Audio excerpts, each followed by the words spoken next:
یہ بیلنس ہمیں خراب ہوتا ہوا نظر آتا ہے 80 کی دہائی میں، جس وقت ایک بل سے شورا بنائی گئی جو کہ ہینڈ پکڈ لوگوں پر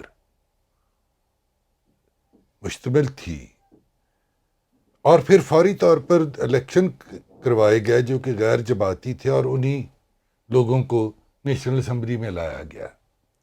حیرانی والی بات یہ تھی کہ وہ سارے الیکشن لڑ کر آئے اور سیاسی جماعت انہوں نے بعد میں بنائی،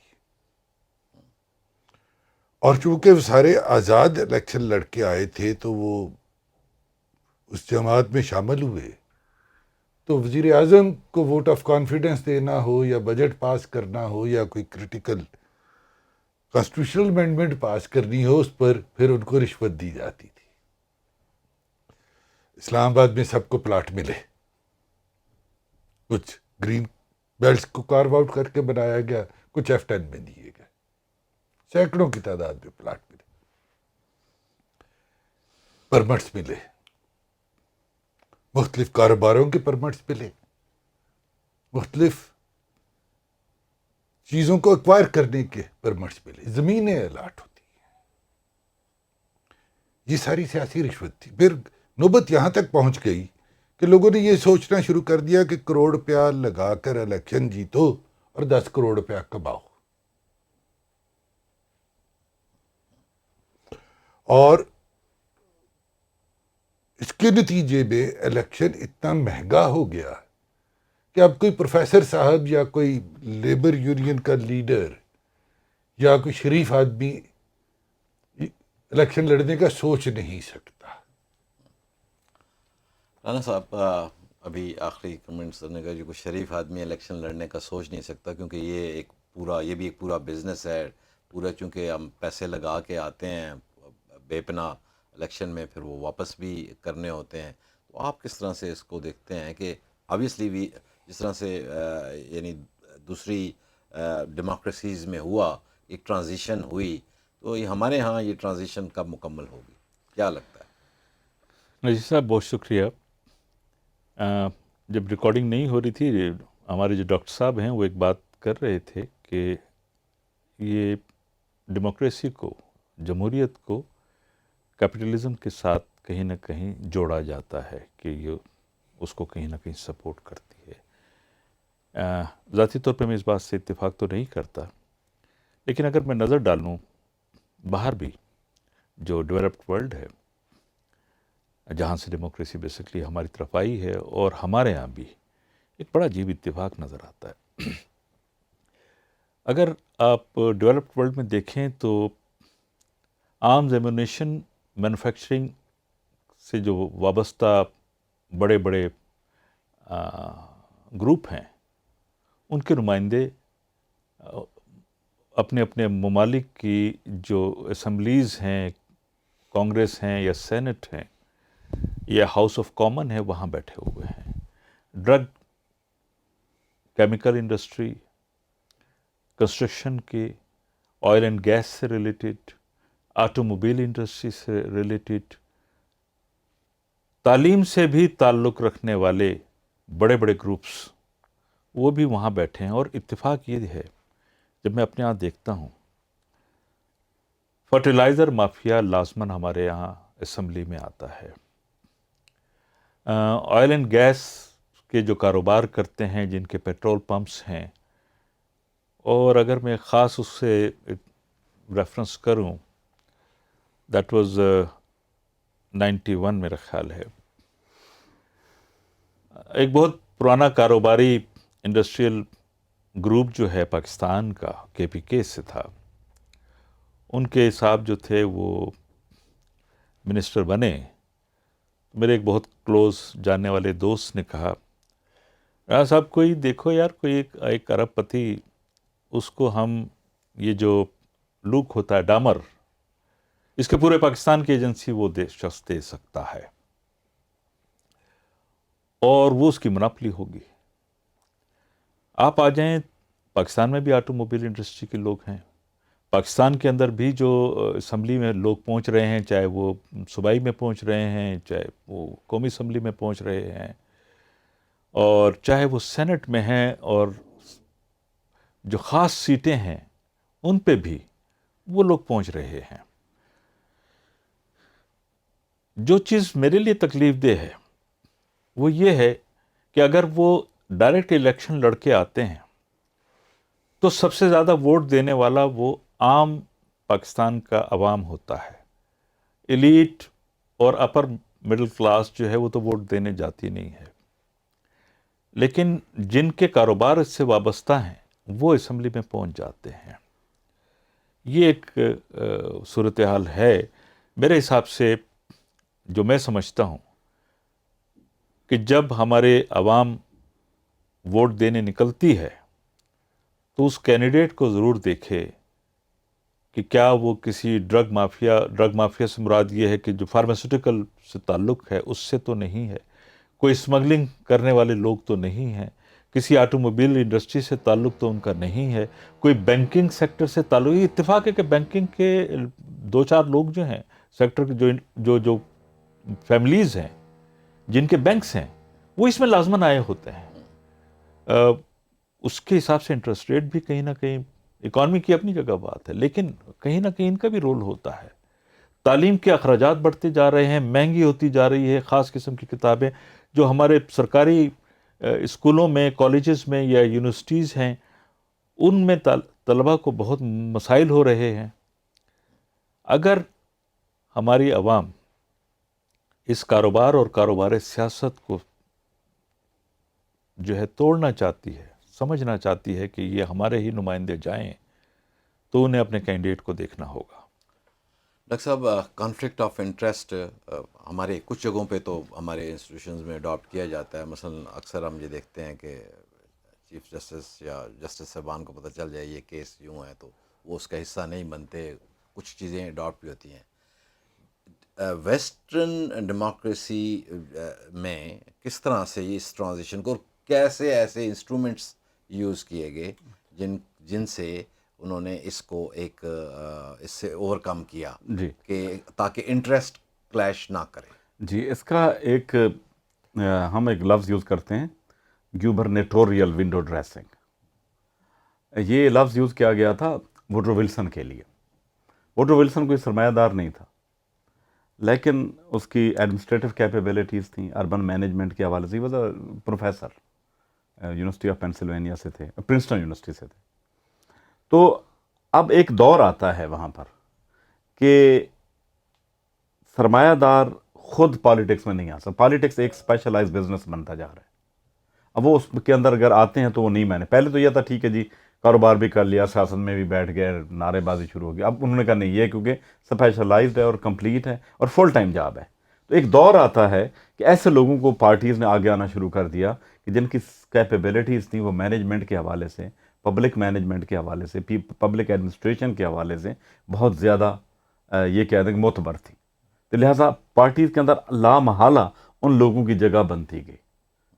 ٹھیک ہے, اور بزنس مین ختم تو نہیں ہوا لیکن پیچھے ہٹتا گیا. جس طرح آپ کیپٹلزم میں آپ بات کرتے ہیں نا کہ آپ ایک طرف کیپٹلسٹ کی بات کرتے ہیں جس کے پاس سرمایہ ہوتا ہے, پھر لوگ ہو گئے, پھر درمیان میں ایک انٹرپرینیوریل کلاس ہوتی ہے. جو انٹرپرینیوریل کلاس ہوتی ہے اس کے پاس پیسہ نہیں ہوتا, اس کے پاس برین ہوتا ہے.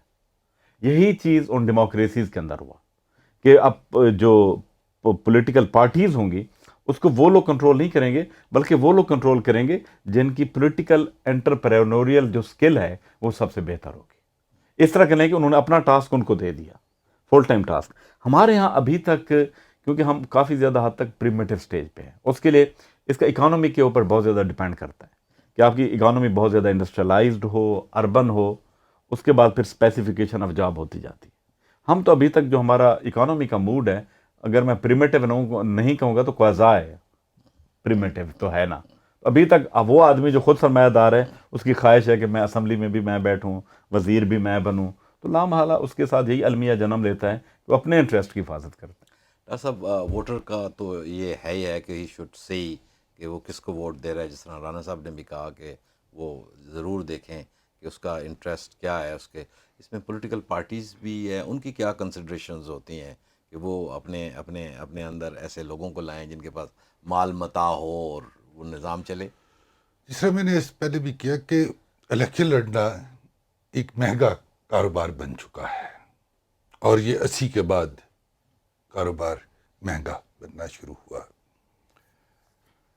سیاسی جماعتیں جہاں پر کچھ اچھے لوگوں کو اپنے کس کو کہتے ہیں نظریاتی ورکرز کو کچھ سیٹوں کے لیے ٹکٹ دیتی ہیں تو کچھ ٹکٹ ان لوگوں کو بھی مل جاتے ہیں. عام عوام کو چیز دیکھیے، ایک لفظ ہم پاکستان میں یوز کرتے ہیں مافیا. شوگر مافیا ہے، سگریٹ مافیا ہے، آٹوموٹیوز کا ایک مافیا ہے، سیمنٹ کا ایک مافیا ہے. یہ کارٹلز بنتے ہیں اور یہ کسی بھی سیاسی، اور یہ وہ لوگ ہیں جو کہ ہر سیاسی جماعت میں موجود ہیں. ایک شوگر مل والا اگر ایک جماعت میں ہے تو دوسرا دوسری میں اور تیسرا تیسری میں. اب میڈیا بھی ہے. میڈیا بھی ہے. تو یہ لوگ موجود ہیں. عوام جس کا ووٹ ڈالے تو وہ صرف یہ دیکھ لے کہ یہ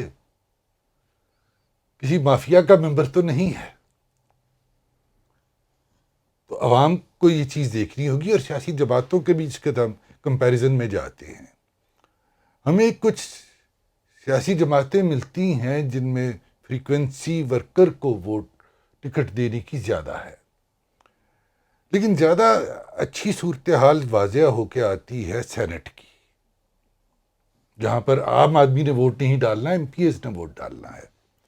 اور یہ جو کہا جاتا ہے کہ ایم پی ایز دیہڑی لگاتے ہیں اور سینٹ کا ووٹ بیچتے ہیں یا ووٹ خریدے جاتے ہیں، پچھلے 1-2 سال میں کافی گفتگو ہوئی ہے ہمارے میڈیا پر اس کے بارے میں. تو اس میں مافیاز ہمیں زیادہ نظر آتے ہیں. کنفلکٹ آف انٹرسٹ کی بھی بات ہوئی، وہ دیکھنا ضروری ہے. مثلاً 2 سال پہلے تک آئل انڈسٹری سے تعلق رکھنے والا ایک شخص ایڈوائزر ٹو پرائم منسٹر تھا with the status of federal minister on oil and gas. ایک بینکر فائنانس منسٹر تھا جس نے مانیٹری پالیسی بنانی ہے، وہی فائنانس منسٹر ہے. اور بینکوں کے پروفٹس اتنے زیادہ بڑھ گئے اس کے بعد کہ ابھی آئی ایم ایف کے ساتھ جو حکومت پاکستان کی گفتگو ہو رہی ہے اس میں یہ کہ بینکوں پر ایڈیشنل ٹیکس لگایا جائے کیونکہ ان کو ونڈ فال ہوا ہے. وہ ونڈ فال کیسے ہوا؟ وہ ونڈ فال اس لیے ہوا کہ ایک بینکر فائنانس منسٹر تھا. یہ ساری چیزیں ہیں جو کہ دیکھ رہے، وہ جو بیلنس ہے جو کہ پاکستان کے شروع کے دنوں میں موجود تھا، اس بیلنس کو ریسٹور کرنے کی ضرورت ہے. ادروائز جو elitist take over of state ہے، اس میں تو ہماری سیاست پھر اتنی ہی رہ جائے گی کہ وہ پارٹی کوئی بھی ہو، عنان اقتدار ایک ایلیٹ سے دوسرے ایلیٹ کو شفٹ ہونا ہے. تو پھر میری سیاست صرف اتنی ہے کہ ان کی برائی سے کیسے بچوں. کیسے بچیں. رانا صاحب، آپ خود ڈیولپمنٹ سیکٹر کے بندے ہیں اور آج کل ہم زیادہ اس پہ بھی غور ہوتا ہے کہ انکلوسیوٹی ہونی چاہیے، یعنی ہر کام میں، ہر انیشیٹو کے اندر. تو ہماری پولیٹیکل پارٹیز پہ کوئی ایسی کوئی ان پہ پابندی ہے کہ دے شوڈ بی انکلوسیو؟ کیونکہ ایک انکلوسیوٹی تو انہوں نے سلیکٹڈ ووٹوں جو وہ کیا ہوتے ہیں ان کو جو ریزرو سیٹس پہ خواتین کو لے آتے ہیں، لیکن اس کے علاوہ بھی انکلوسیوٹی کی اور چیزیں موجود ہیں. میرا خیال ہے کسی پارٹی پہ آپ پابندی تو نہیں لگا سکتے کہ انکلوسیو والا سلسلہ ہو، لیکن جمہوریت کا جو ایسنس ہے وہ اس کی ڈیمانڈ ہے کہ انکلوسیو ہونی چاہیے. تمام پارٹیوں کو، وہ چاہے سیاسی لیفٹ کی ہیں یا رائٹ کی ہیں، مذہبی اورینٹیشن رکھتی ہیں یا سوشلزم پہ یا کیپٹلزم پہ بلیو کرتی ہیں، جمہوریت کا جو تقاضا ہے وہ تو یہی ہے. اب کیا یہ کر رہے ہیں؟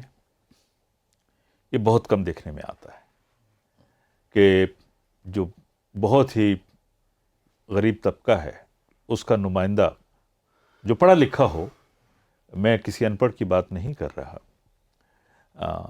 گاؤں سے ہو یا شہر سے ہو، قصبے سے ہو، مختلف فیلڈ سے ان کا تعلق ہے، بہرحال وہ کچھ نہ کچھ کر لیتے ہیں، جانتے ہیں. ان میں سے بہت سے تو بہت نالج رکھتے ہیں